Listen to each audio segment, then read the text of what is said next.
This is the Tri-City Herald Edit Board for Benton County Commission, position 1. We have incumbent Jerome Delvin and challenger Justin Raffa. And we also have in attendance Kristen Kramer. She's a reporter. She will not be weighing in on our discussion afterward, but she is going to monitor and everything's on the record. So I think I'll start by introducing the board, and then I will give each of you 2 minutes for an opening. And I think we'll start with Jerome. We tend to start with the incumbent, so I'll let you go after I introduce everyone. So I'm CECILIA, REXUS, editorial writer with the Tri-City Herald. And we have Matt Taylor. He is the retired editorial page editor for the Tri-City Herald. We have Jack Briggs. He is the retired publisher for the Tri-City Herald. And Ken Robertson. It says Patty Robertson, but it's really Ken. and he's our retired executive editor. And then we also have LAURIE Williams, who is the current executive editor of the Tri-City Herald. So lots of journalists here. So Jerome, I guess, let me get my timer going here and I'll let you get started. So you just go ahead and start and I'll keep time. Oh, okay, thanks. Well, you guys are all getting old, Matt. Oh. Laurie's the only one working. Okay. Well, thank you all. To start off with, I'm running for my 3rd and final term. I think it's important right now that with the COVID situation and the economy and such, the way it is because of that and other issues, I thought my experience would be helpful in moving the county forward in the next couple of years. So I decided to run 1 more term because we do have some issues facing the county when it comes to the budget, the COVID with the health department, and our local economy. I think my experience as a county commissioner, I understand the budget in a lot of detail. I understand the complexities of the county. And I'm also, though, my 20 years in the legislature, I think gives me a lot of experience when it comes to decision making, understanding larger budgets, even when I was in the legislature. So I think that's all important, and my contacts too from that experience and the contacts I still have on the different committees that I serve on for WASAC, that's the Washington State Association of Counties. I just finished the Public Works Board. I'm a member of that board representing the counties. So I think that experience is going to be needed coming up. With the county setting its new budget for the next 2 years, the COVID thing, we're still dealing with the COVID and the economic problems with that, getting businesses open. And so I just think my experience was needed and decided to run 1 more term. That is perfect. My timer's going to go off in just a second here, and then we'll let Justin have his turn. All right, Justin, whenever you're ready. Good afternoon, everyone. Thank you so much for this opportunity.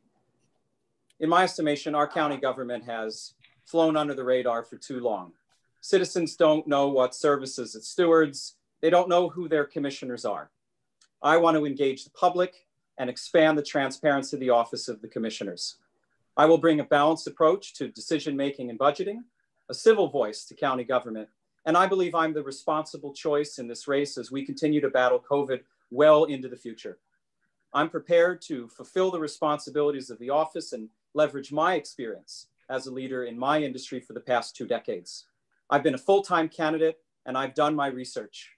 I'm ready to be present, show up to do the work as a full-time commissioner for all of our citizens.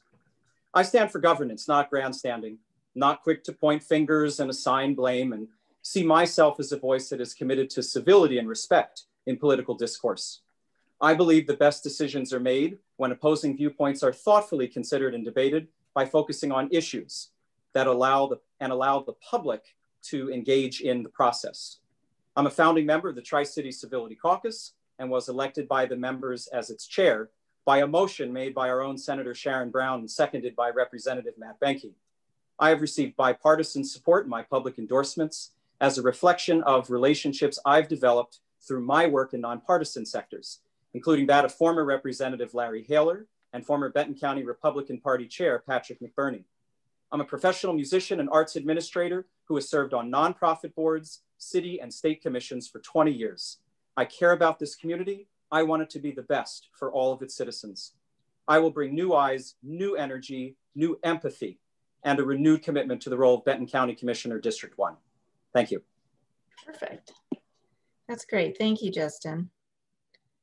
I'm just going to let my timer go off just a sec. Okay, perfect. Okay, well, we'll just start with you, Justin. What do you think separates you from your opponent? Is there one thing? Is there several things? What is it? Why should voters choose you over an experienced commissioner who's been there for quite a while and is very knowledgeable, and why change? 4 years ago, my opponent ran unopposed for his second term. This year, he drew not one, but 4 challengers, 3 from his own party affiliation.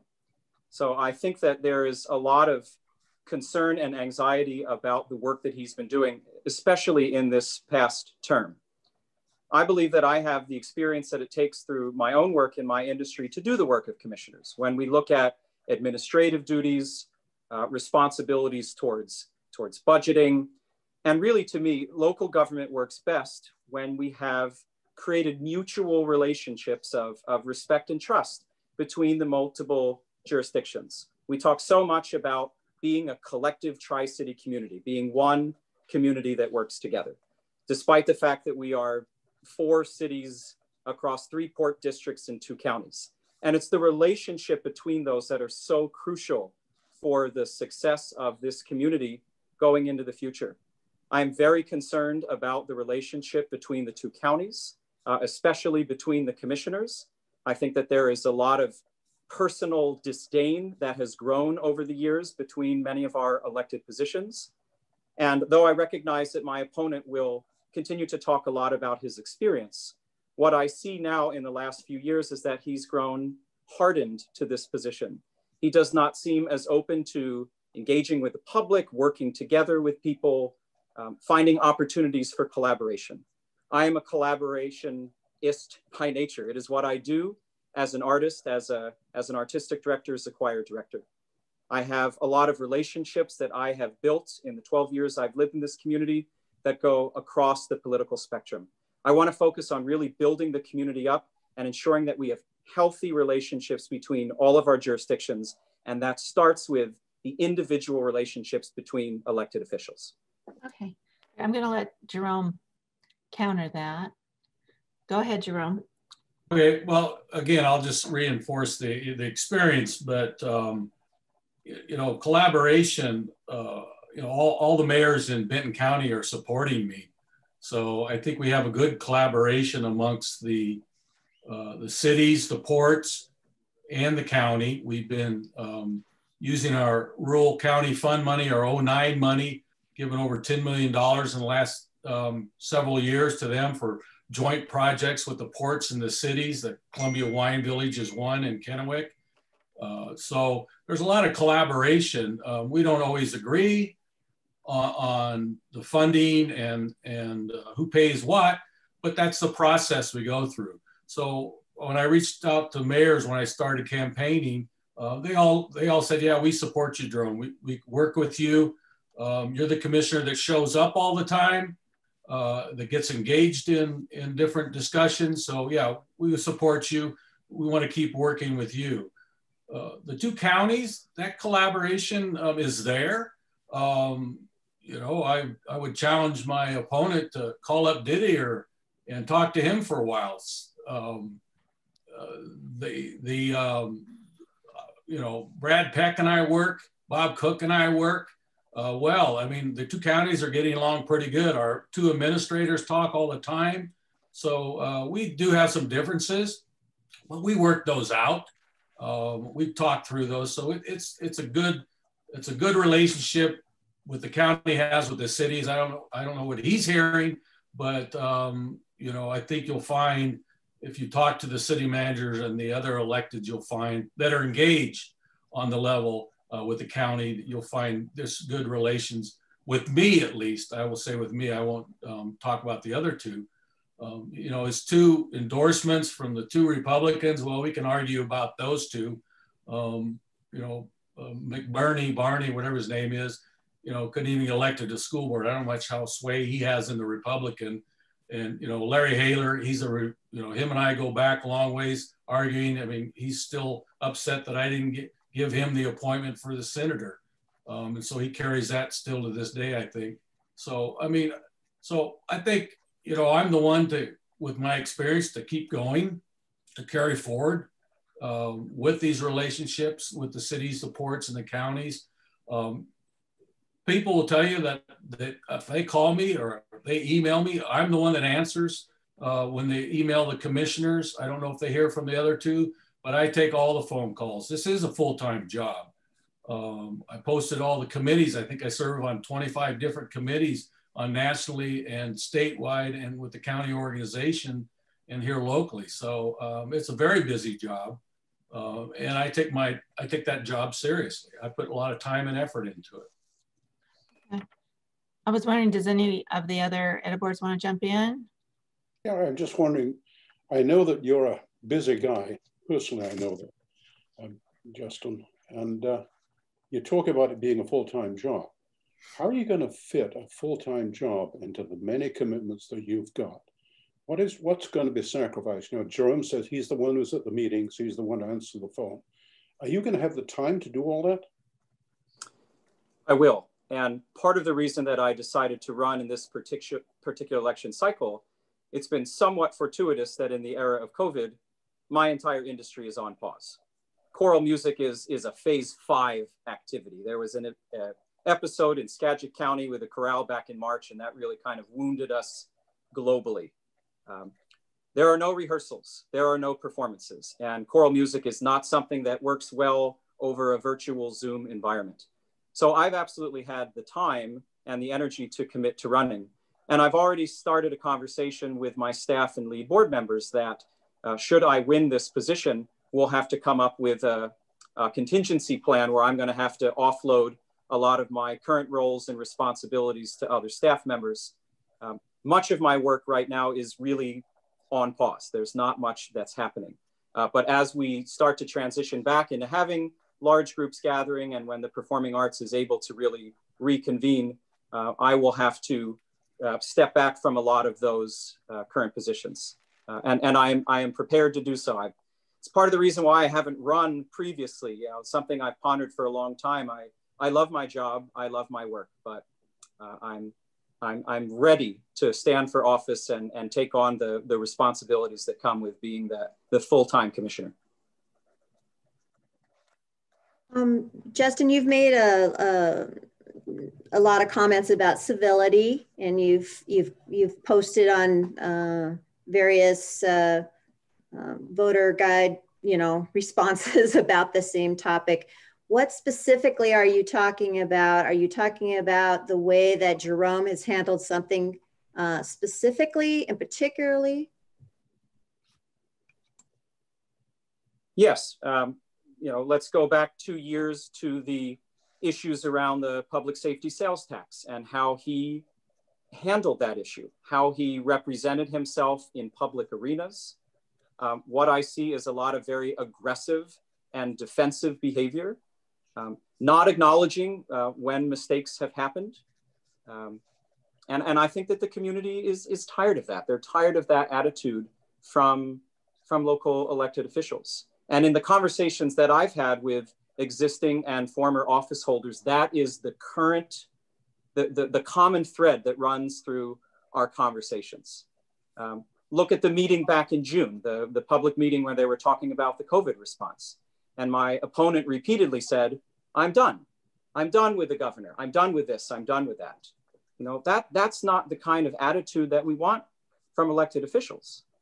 And if he's done, I don't understand why he would want to stand now for another term. I'm ready. I'm ready to get to work. I'm ready to build those mutual relationships with these agencies. And I really believe that civil discourse is important. We live in such a highly contentious partisan era that starts at the national level and comes down to the local. I think that there is an opportunity to really go in a different direction. And despite the fact that this is a partisan race, which I find unusual, kind of an antiquated holdover of 19th century state government models, so much of this work that the county officials do does not fall into partisan lanes. So despite my party affiliation, I have built relationships with people across the political spectrum, and I'm ready to work for the goodwill of everyone. Make sure we have a unified vision, that we're not just having communications, but the nature of those communications is respectful and civil. Jerome, what's your response to? Yeah, I mean, I always treat people how I'm treated, and I will push back when people say with the sheriff when he tells lies. I'll push back. I will push back. I will defend the county. The public safety tax, the people that were questioning the use of it and how much money we had in it. You know, no one ever questioned how much the cities had banked in their public safety tax. Yeah, the county gets more of the share, and we were spending it on what the voters asked us to spend it on. The Boys and Girls Club, those different nonprofits for gang interventions. You know, we bought the new computer system for the whole Tri-Cities, the counties paid. So yeah, I will push back when people accuse the county and other electeds in the county of doing something wrong. So yeah, I will push back. I respect people. I was always brought up by my mom and dad that, you know, you treat people how you would like to be treated. But I will push back when someone gets aggressive with me or someone questions. Yeah, I mean, that's my nature. Maybe that comes from being in law enforcement over 30 years, you know, that you call BS when you hear BS, right? So, but I'm civil. I think, you know, I can sit down and have conversations with people. You know, that's in my nature too. But yeah, I will always push back on people who either are lying or questioning other elected officials. So Jerome, can we talk a little bit about the sheriff's situation? How did that disintegrate the way it did?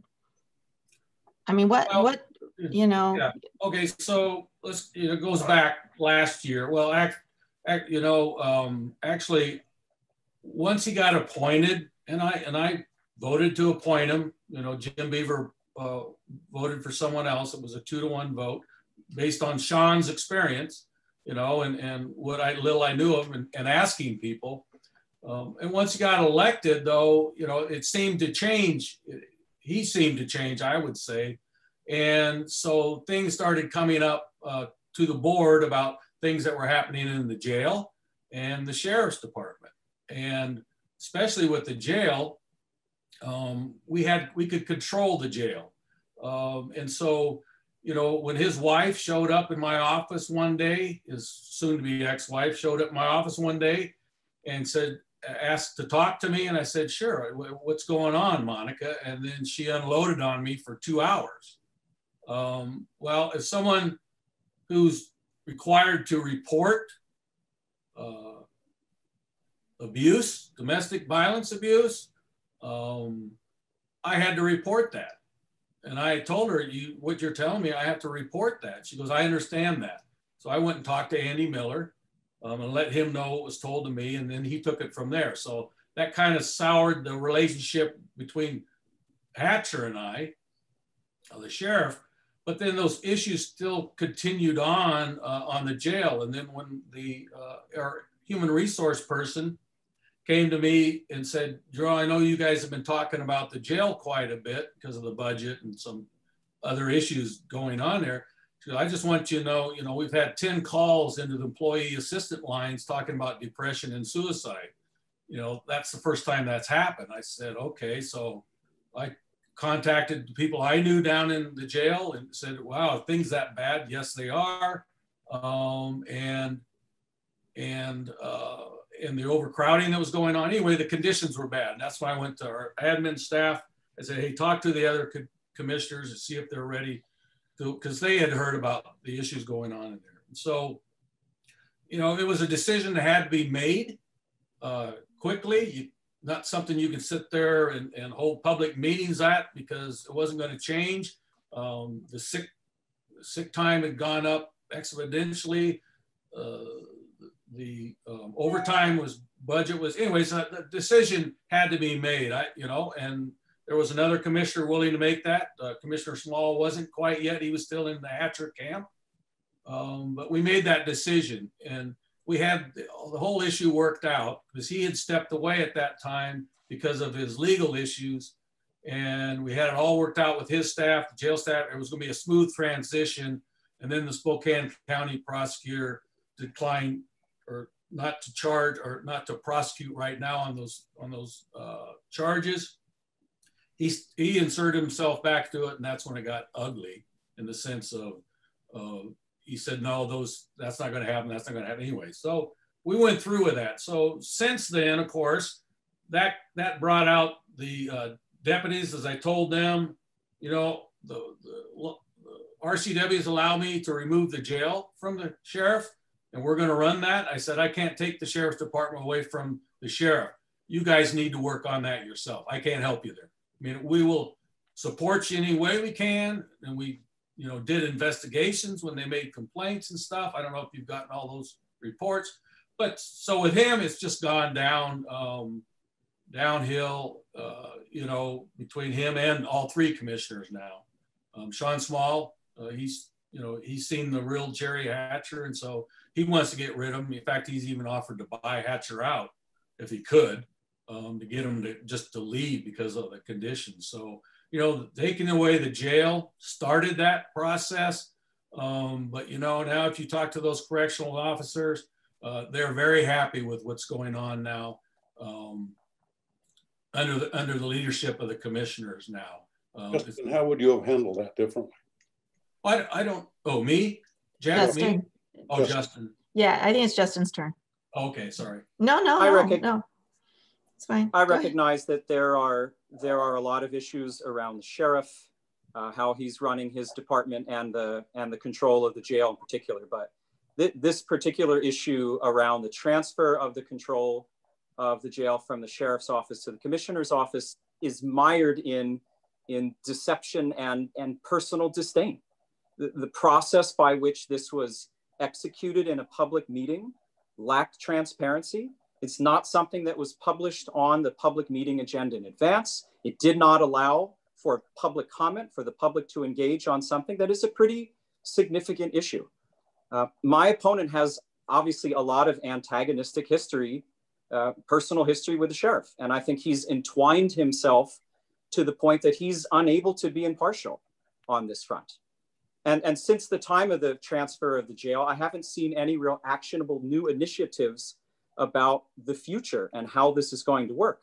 And I said on a recent forum that I do believe that this transfer needs to be temporary, that should the current sheriff be removed, or we have to wait out his term, that ultimately the jail needs to go back to the control of the sheriff. Those are people who are trained and experienced to manage that type of facility for the county.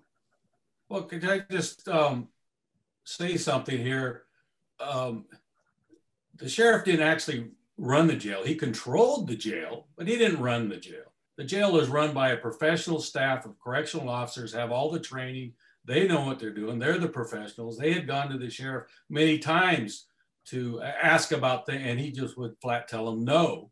So he wasn't really managing the jail. It's a tradition that, you know, everyone sticks to, that the sheriff has to run the jail. That's not necessarily true. I don't know why. I mean, you know, tradition is one thing, but you always have to be adaptable. The jail, you know, I mean, the correctional officers have pride in their work now. They are showing up for work. We haven't had one COVID case in the jail since this whole pandemic. So You know, I would encourage my opponent to ask some of those correctional officers. Yeah, there might be some little things here and there, but overall, they got to pick their new uniforms. We let them design their patch, their badges. They take pride in their work. They're professionals. They don't need a sheriff to tell them how to do their job. I mean, I trust the staff there to run that. But I guess my opponent, if he's willing to go through this whole process with the public when things were dire in there, and what would you have done if a death would have occurred in there? Because that was how close it was getting. Would you have taken that and taken responsibility for that? I wasn't going to take responsibility and have someone die when there was a solution readily available because of the conditions of that jail. One of the things you said at the time you made that jail decision was it had to do with the financial management of the jail, the poor financial management.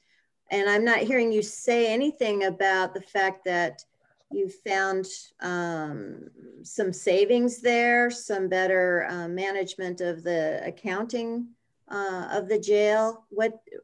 You've had it for what, 11 months now? And what are you seeing now that you actually are the ones that are fiscally responsible? It's for that operation. The budget that the sheriff asked for and that was approved by the board, we've been living within that. The problems on the financial side was he was taking money out of that jail budget, and that's how he bought his $500,000 yacht. I call it a yacht. It's 28 feet long or something. It's a big boat that he has on the river. He took that money out of the jail budget. The correctional officers were getting the hand-me-down equipment because he was buying new equipment for the sheriff's deputies out of that budget. And so that's all been fixed, but they're still living within that budget that was created.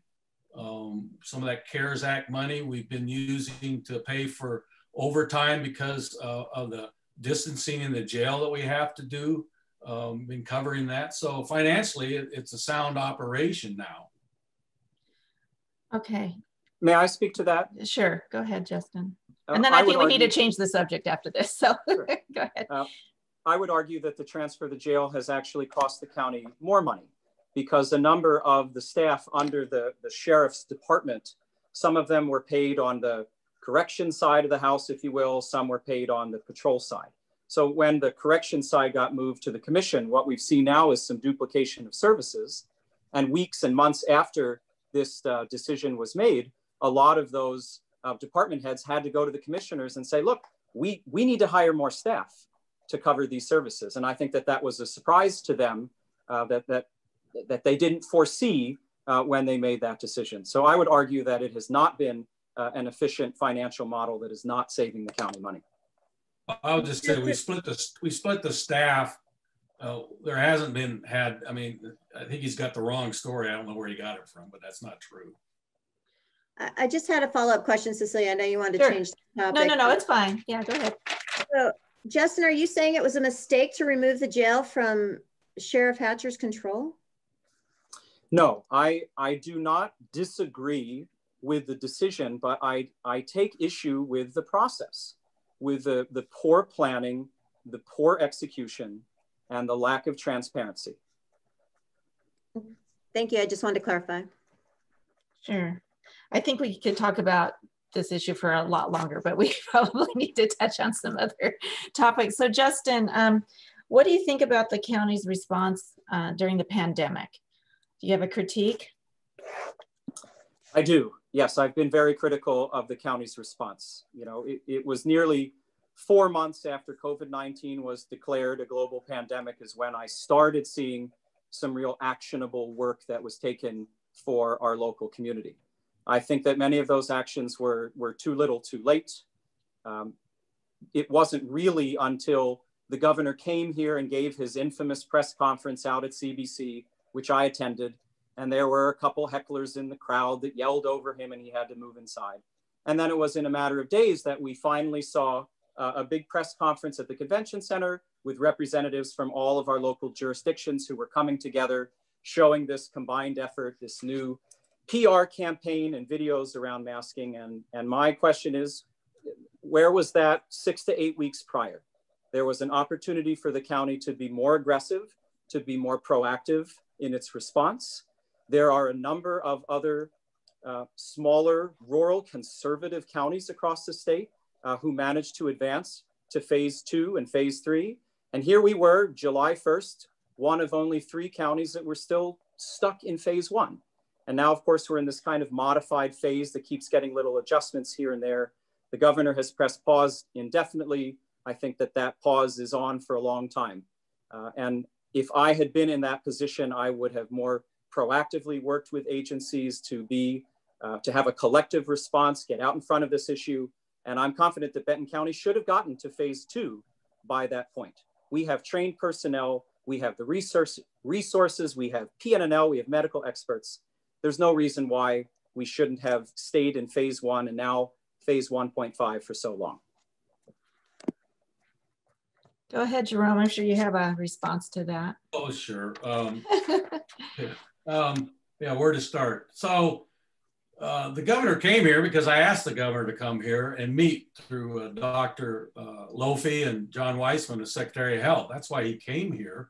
I've been working with his staff, and I will say because it was Jason Zakari, the director of the health department, and Dr. Pearson, Amy. We were the 3 working when this COVID first came about and started working with them on a local. If you'll remember, it was Benton County who asked for the mask designation from the governor because no one had asked for that. And so, you know, weekly meetings, meeting with other counties, meeting with the governor's staff, that was all behind the scenes, you know, and maybe that's my fault for not going on Facebook or every week and putting stuff down of the meetings that we were having. But, you know, it's easy to point to counties, rural counties that are in district or in phase 2, but their demographics are different. I mean, you look at the 5 counties now stuck in a modified 1, Grant, Yakima, Benton, Franklin, I'm missing the one, is it Douglas or Chelan? You know, the demographics are different for us than Lincoln County. I don't think Lincoln County's maybe had 2 cases, but we have a high agricultural population here. And so we were never even close to being applied to phase 2 when I pushed the health district, got the other commissioners on the health board to go ahead and apply for phase 2, even though we weren't close to getting to phase 2, because I thought we had to start pushing. If we didn't push, we weren't going to get anywhere. Of course, we got turned down, but that opened up a bigger dialogue with the governor's office and the Secretary of Health and Dr. Lofi, the state health doctor. And we started making progress. And now, you know, it's caused them to rethink their whole process on what they're going to do on these phases now. But, you know, to say that we didn't have a response, a lot of that, you know, I couldn't get the cities engaged. The cities finally got engaged because they finally heard from their constituent. Oh, everyone was coming to the county saying, when are you going to open up? You need to open up. Well, it wasn't my decision to make. It wasn't the county board of commissioners. It wasn't the health district to make. It was the governor. The governor controls the whole process. So we couldn't make those decisions. Well, the citizens finally started talking to the mayors, and they started to get deluged with all these emails. When are you going to open up the cities? And finally the cities got on board, which was good. Late to the game, but good. That gave us more of a voice here from the Tri-Cities. And with those weekly calls that I had with the Secretary of Health, I asked if the Mayor Lexon could come on board, and I asked for the administrator from for Franklin County, Keith, to attend those Zoom meetings, and they said yes. So it was a good representation from this area. So, you know, it's easy to Monday, what does it call that? Monday quarterbacking or whatever that term is. But really, you know, I didn't sit around and wait.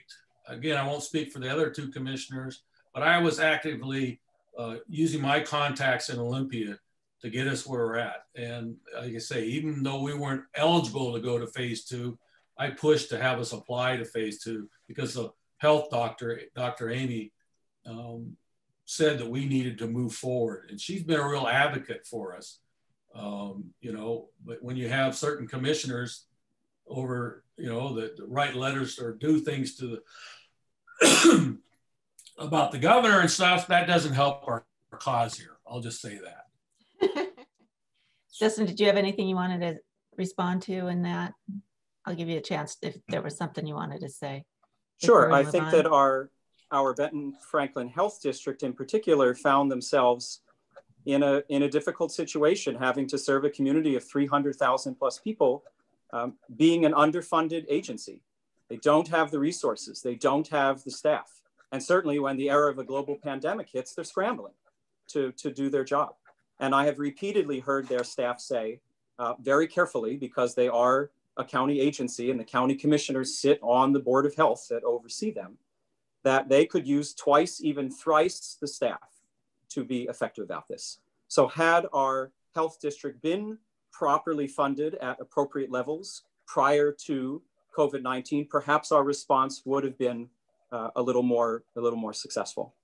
There's also the opportunity for the commissioners in their role as the Board of Health for the health district to invite other community members to sit on that board, as long as the majority of the elected officials are the ones that are present. So if it's 6 commissioners, they could bring up to 5 additional regional public health medical experts to be official members of that board and help them combat this issue.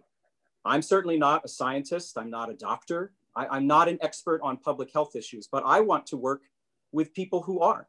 And I would have immediately made sure that they had a seat at the table in terms of that official capacity as members of the Board of Health. Well, in response quickly, you know, public health, I will agree, has always been underfunded traditionally through the state and through the county funding. You know, but during this pandemic, when it hit the county, we started giving resources, our county resources, to the Benton Franklin Health District. It's not a county agency, it's a standalone agency. So we started giving our resources to them. What do you need? And I will give credit to the health district, the health officer, and the employees that they stepped up. Again, I went to the state, we got them extra money for the community testing that's going on right now at CBC. That was money I asked for, got it from the Department of Health, got it from the governor's office. Getting the National Guard here, that was an effort by this area. And so, you know, we brought the resource, we need them. And we just had a discussion with a couple of weeks ago with the director, Jason, about Benton County is going to step up and give more of our budget money to the health district. But, you know, you look anywhere in the state and see what the funding is. Benton Franklin County is, their health district is funded higher than the average around the state, if you look at the numbers. So yeah, there's more we can do. And I made a commitment to the health district employees that we would try to put more county resources in the future. But it's a struggle. So Jerome, isn't the county facing a huge budget shortfall? I thought that, I heard that. You don't know? No, I don't, yeah, no. I mean, some people are meeting, our board meeting last week, I just asked our finance person, give us an update. And, you know, so these are just a preliminary ask. You know, she had $3.2 million from elected officials for new asks. And then with everyone, what they submitted, that's the contracts, you know, that are in place that have to be funded. Yeah, we're $5 million short of what people asked for. But if you look back in the other budgets, we're usually $3 to $4 million out around. We just got our sales tax revenue from Department of Revenue. And overall, during this time, compared to last year at the same time, we're down 7% on retail sales tax collections. And on the public safety tax, we're only down 4%. So we're not that bad. But the budget process has just started. Mm-hmm. So we'll have our budget meetings here in October with all the presenters from over 2 days would come in and present their budgets to the board. And then we'll make adjustments where we think we can. We'll have a better revenue picture at that time. Fortunately, the property taxes have come in as expected, so that's not an issue. So we're not doing that bad, but it's a struggle every budget to balance it out. But by law, we have to have a balanced budget, and we will in the end. And then there's a public process for that. There's a public period where the public can comment, but I'll tell you, the 8 years I've been here, there's never been one public comment submitted. But by law, it has to go out to public comment, and we wait for those comments. So the process is early. So I think in the end, we'll be fine. You know, everyone's not going to get all their new toys they want, certainly, but we'll be able to work it out. Okay, Justin, do you have any thoughts on the budget? Yeah, it's a difficult situation as a challenger to talk about budgeting issues. Obviously, I won't even have a chance to weigh in and impact that budget. It will be passed before January. I have been working diligently to comb through the 413-page document that is the current biennium budget, and I'm already prepared on day one, if you will, in January, that I would schedule a meeting with Kenneth Spencer to go through that budget line item by line item, so that I really understand what is at stake. That total amount that the staffer reported about 2 weeks ago, so those numbers combined is an $8 million shortage that they're looking at. And in my reviews of it, I mean, the county budget is pretty lean. I don't know that I could speak specifically about where I would cut things or make adjustments. But again, I would say that it's important to engage the public in that process and to create an environment where they feel welcome to engage. Perhaps the challenge of people not often being present for public comment is because the jurisdiction's public weekly meetings are at 9 o'clock in the morning on a Tuesday, when the majority of people are at work and don't have the opportunity to drive to Prosser, or in this case, to tune in and watch the meeting. So I definitely would want the public to be voraciously involved in that, especially if cuts need to be made, that they need to help weigh potential services that would be reduced or eliminated. Most of the county budget is personnel, it's wages and benefits. In the government sector, it's people that deliver those services. So if the county does need to make cuts, the public absolutely needs to have an opportunity to weigh in and perhaps help prioritize the services that are important that they want to retain, and the ones perhaps that could be cut or eliminated.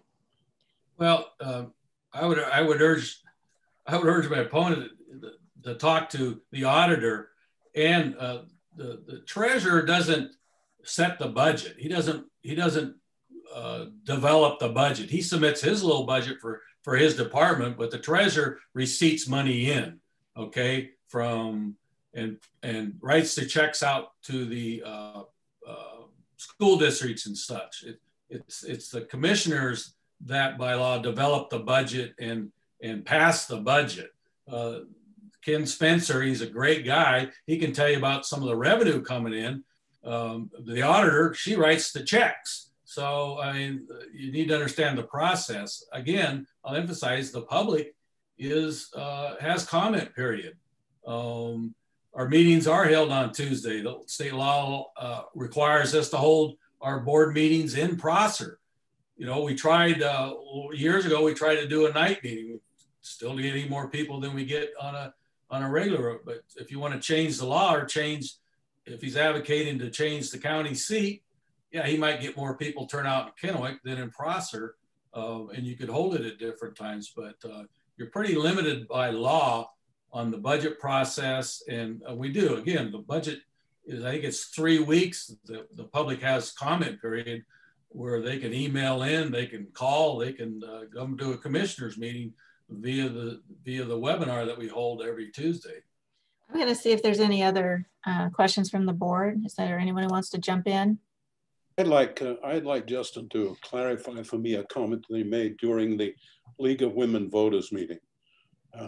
You were talking about some of these disagreements between officials, and you said that you would much prefer the disagreements to be dealt with behind closed doors, which would seem to fly in the face of your transparency and also in the face of some state laws. But can you, what are you talking about? You're not taking, are you talking about taking government behind closed doors? Thank you for that. No.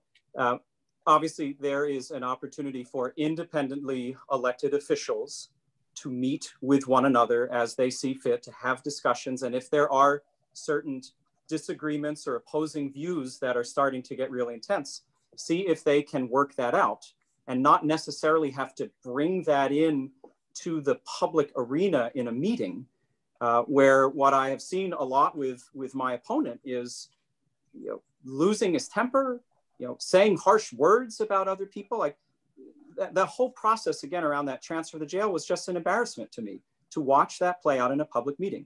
That's not the way of good governance. That's not the way that we want our elected officials behaving as representatives, as models of how constituents should operate. So no, I'm well aware of public meeting laws, laws around how many people have to be present before it's considered an official meeting of record. I operate in those spheres on the city and state commissions with which I'm a member. So no, I'm not looking to hide any of that, but I think there's an opportunity to have one-on-one conversations and see if some of this, we can find the common ground and work this out. So we don't walk into a meeting and kind of watch this kind of scenario play out. Well, two commissioners cannot meet behind closed doors. The law doesn't allow. You can't, the only time we can discuss, the three of us discuss, has to be an open meeting. I can't go to Commissioner Small and say, hey, will you help me on this? What are you thinking about that? That's an illegal meeting. We can't do that. So everything has to be done in public. And sometimes, yeah, there's disagreement, but that, unfortunately, that's the process. That's what the law requires. So you're stuck with that.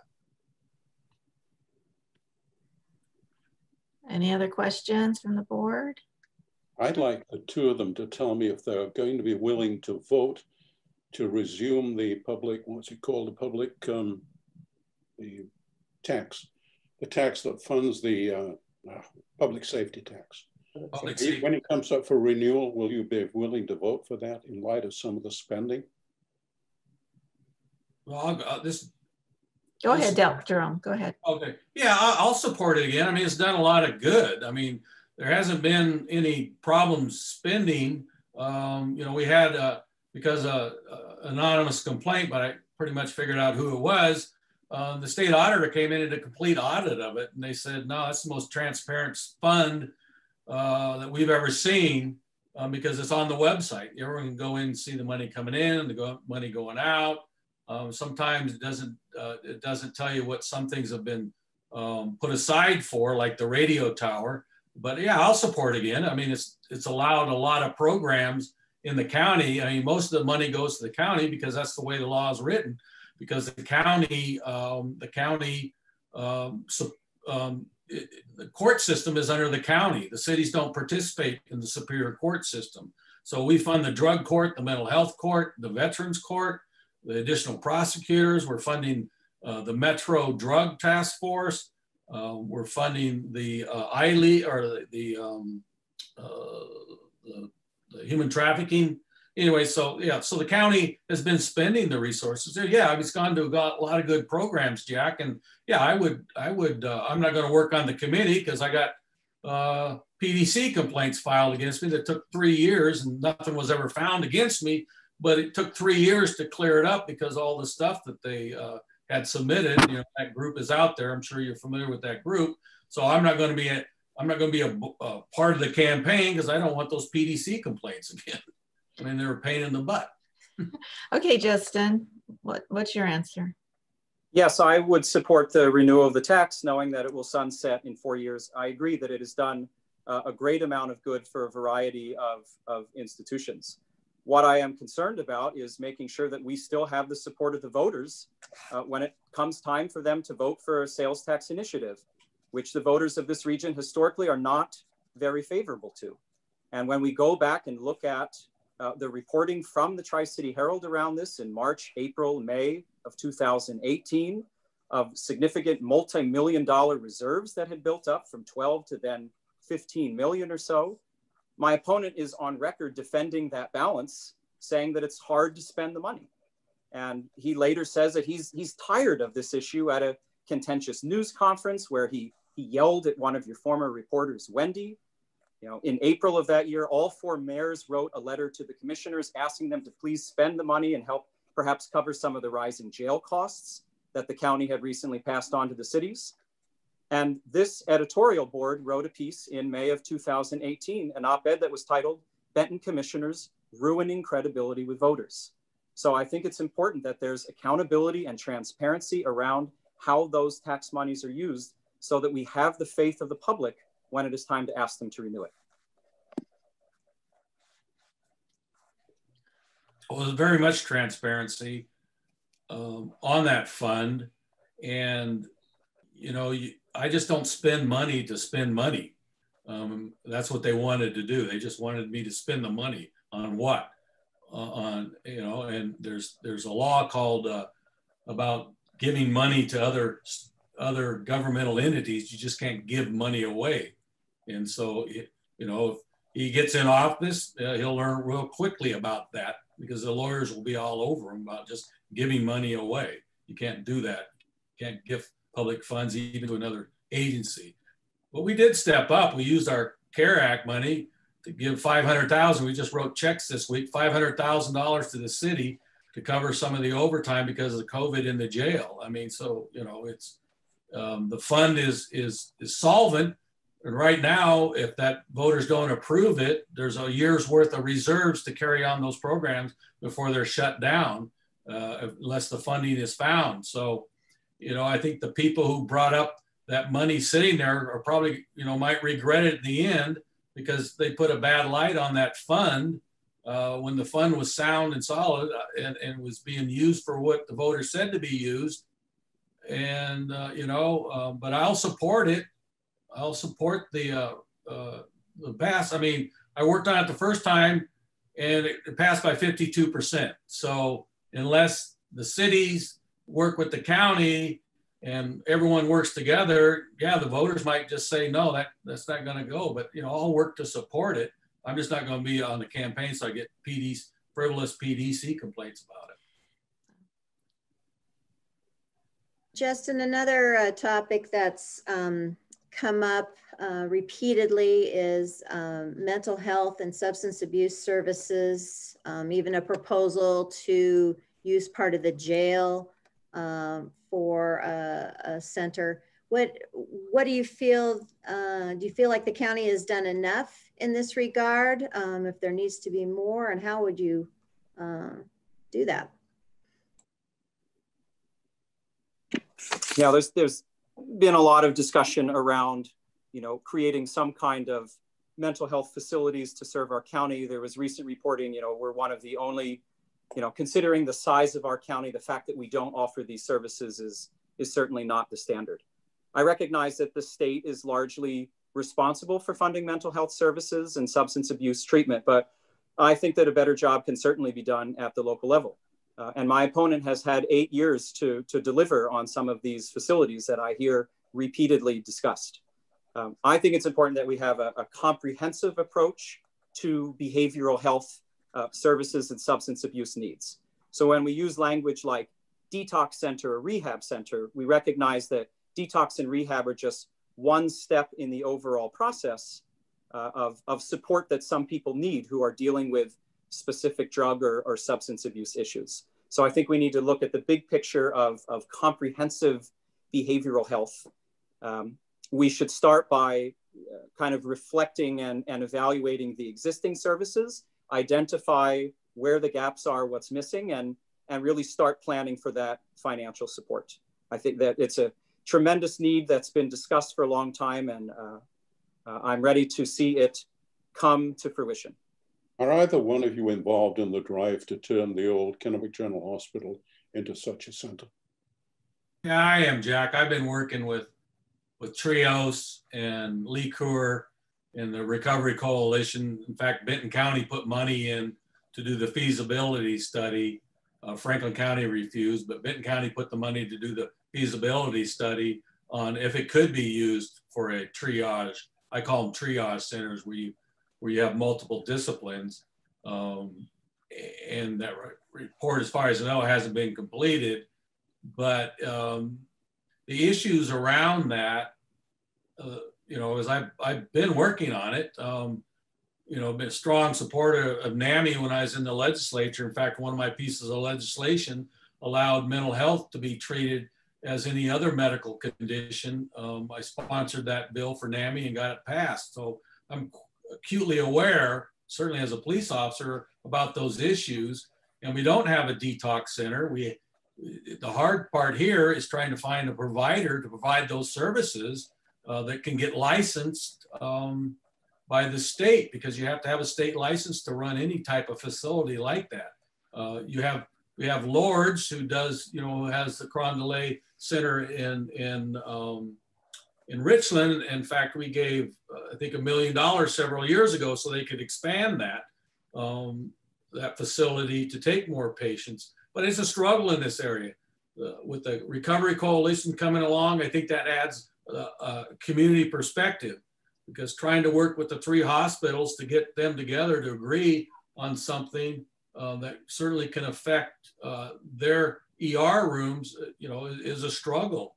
There's a lot of competing groups out there, but I think with that Recovery Coalition, maybe the community can focus on coming up with a triage center. Maybe it's Trios, is the old KGH hospital is the place to do it.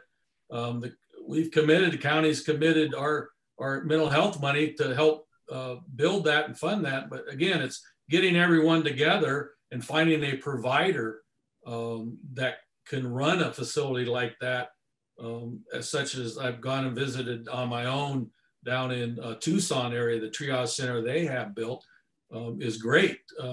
I would like to see that here in the Tri-City area, but it's a struggle. So we're getting close to the top of the hour. I had told Jerome and Justin they could ask each other a question. I don't know if you have one ready. Did you have a question for Justin, Jerome? Do you have a question? No, I thought about it, but no. Okay. All right. What about you, Justin? Do you have a question for Jerome? I do. Okay. You've quietly worked to influence legislation that would dismantle our bi-county Superior Court, excluding from the process the judges and attorneys who are experts on the subject, excluding the public, knowing that the bi-county court has successfully served this community since the 1950s, and knowing that it would increase the cost to taxpayers in both counties. What research did you conduct concerning the efficiencies and cost savings of the court? And wouldn't you agree that your efforts to sever the court arise from your inability to work together with other elected officials? Well, that's false on its face. Like I say, I think Franklin County, I've talked to them, you know, so let's talk about the courts. So it's been a bi-county. Again, that's one of those traditional things that have been going on and on and on forever. The only people I ever find opposed to it are some of the current judges and the Tri-City Herald, the editorial board. But you got to look at the courts, and I do talk to people in the courts, both in both counties and around the state. I'm on the Court Security Task Force that was put together by the governor. I got appointed to that. So I understand courts. You have to keep in mind when you talk about cost to taxpayers, the taxpayers in both counties would never know that the courts had split. If you're charged in a case in Franklin County, your court trial is has to be held in Franklin County. You just can't switch trials around. You can do a change of venue, but you can do that in any court in the state. So you can't move Franklin County cases over to Benton County. The system doesn't work that way. So yeah, the efficiencies, I will give one efficiency, because I asked the judges, come up with a list of efficiencies. The only efficiency that you can come up with is a shared administrator. Now that shared administrator sits in Benton County. And if you ask the Franklin County clerk will say, you know, I don't think I get the attention, my courts doesn't get the attention that they do in Benton County, because I never see the administration, Superior Court administration person come to my court, you know, to my office. So the priority is given to the Benton County trials. The Superior Court judges, they've separated the two counties. There's two judges that usually always take the cases, unless one's on vacation, do the Franklin County dockets.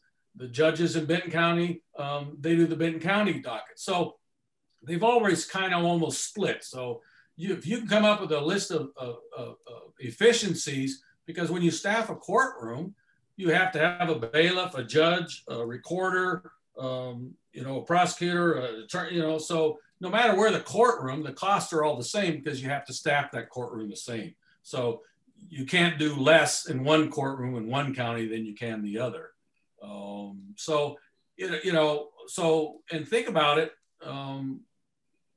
Franklin County residents will never vote a judge in. They won't be able to vote one of their own judges in. Give me one Franklin County judge that's been voted in to Superior Court.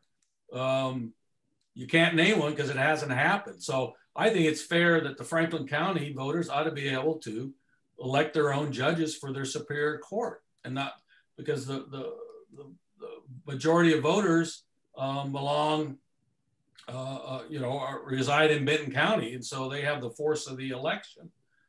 So, you know, I think you just need to, you always got to look at systems, and just because they've been that way for 50, 60, 70 years, doesn't mean it still works. The model still works. I think you got to address the needs of both counties. And I think both counties can stand on their own now. Privately, judges, some of the judges will tell me, you know, they don't care one way or the other. But again, the only one judge spoke out against it in Olympia. That was the only concern expressed about splitting the court last time. So, you know, I got bigger fights right now, so I'm not focused on that. With the pandemic, getting our economy back, you know, and other issues. But that's my reasoning. I mean, it's pretty simple. Just because something's been that way doesn't mean it's still the right way to do something. Okay, I think we're a little bit over time, so we should let you have your closing remarks. So since Jerome, you went first on the opening, I'm gonna let Justin go first on his closing. So okay. Whenever you're ready, Justin. Thank you so much. I feel like I'm standing among giants. I have read Tri-City Herald Editorial Board's articles and op-eds and endorsements for the 12 years that I've been a resident of the region. It's been a real pleasure to have the opportunity to speak with you and my opponent today. You know, throughout the months that I've been on this campaign and talking with a variety of existing and former elected officials, staffers for the variety of local government agencies, there is one common thread that has continually surfaced in our conversations, and it is growing disdain for my opponent across the political spectrum, to the point where I have a variety of these people, and part of the challenge of going up against an incumbent and such a long time incumbent that is, you know, over really 25-year career politician, is that existing office holders don't want to step out into the public arena, because if I lose this election, they still have to work together and maintain those relationships. But those who have publicly stepped out and made statements to support my candidacy, you can read those on my website. I have over 60 endorsement statements from those elected officials, former and current, community leaders, small business owners, unions, and you know, a variety of sources that have been standing with me.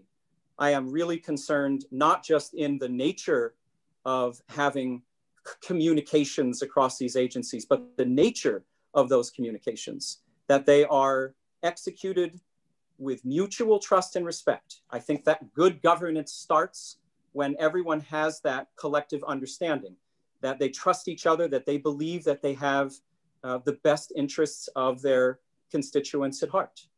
What I have seen in my opponent, who will continue to talk about being the candidate of experience, is that he has lost touch with a lot of the public who are not in support of him, who have been critical of comments that he's made and how he has said them in public arenas. He he's lost his heart for public service. And the other term that I have heard repeatedly is arrogance. It's as though the years of experience of being in these positions has moved him into a position where he knows best. He does not need to collaborate and work together with other agencies because he's done this for so long. He knows how it works, so we're going to do it his way. Thank you, Justin. You're a little over time. Great, we get it. Thank you. Okay. All right, Jerome, your turn. Well, I'll just say my heart, if my heart wasn't in it, I wouldn't have ran again. I'm not a career politician. I don't think someone ought to sit in office years and years and years. That's why I moved around from the legislature to the Senate, the House to the Senate, and then to the county commissioners. I think it's about public service. Public service has been a big part of my life. If I was a career politician, I think I'd be collecting several other pensions by now, but the only pension I collect is my pension from my police career. That was my career. Again, that was public service. I'm all about public service, always doing all the things that I've done for this community in the legislature and now as the county, bringing development here. So I haven't lost my heart. If I didn't, my heart wasn't in it, I wouldn't have ran again. But I made promises to the correctional officers that I would certainly take care of them until the sheriff issues resolved, the same I made with the deputies. So my heart is in this. I want to see better. I don't think, you know, I just don't roll over and play dead like it sounds like my opponent will with all these other people. I'll tell you how I feel, but I want to see what's the best. And that's what I always work for, is the best. You know, in politics, you can't please everyone. And some people get upset with you. But, you know, my core friends that I've had for 30 years here, they still stick with me. They tell me what they think. And so I think I'm doing fine as a county commissioner, and I want to serve this last term to make sure that we get through all of this that's going on with the pandemic and our economy, to get this county going. I mean, I've invested in the county monies. We've had cash, so we've invested in infrastructure to plan for growth for this county with the new admin building, the fairgrounds work we've done, planning building we've done. So that's all paid with cash and no increases in tax to do all that. So I'm still want this county on a solid footing when I leave office. Great. Thank you. Thank you both very, very much. It was wonderful to have you participate.